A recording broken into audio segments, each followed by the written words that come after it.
programang It's Showtime. Mag-reshuffle ng mga host kapag na-renew ang kontrata sa GMA Network. Trending nga ang balita mula sa chika ng ilang netizen tungkol sa noontime show na It's Showtime.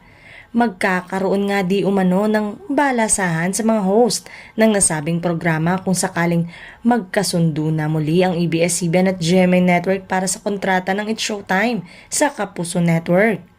May nakikitaan na ng magagandang potensyal ang ilan sa mga nagiging guest host nila at tingin na mas fresh sa mata ng mga manonood. Katulad siguro ng ilang Kapuso stars na sumalang na din sa It's Showtime. Nauna nang nilinaw ng GMA boss na si Annette Gozon Valdez na nasa pinoproseso na ang negosasyon para sa renewal ng It's Showtime. Nilinaw din nito na hindi tatanggalin ng It's Showtime at mananatili ang TikTok Lock sa kanilang time slot. Mas gusto kasi ng mga taga-TikTok Lock ang time slot nila ngayon para hindi masyadong ma-pressure.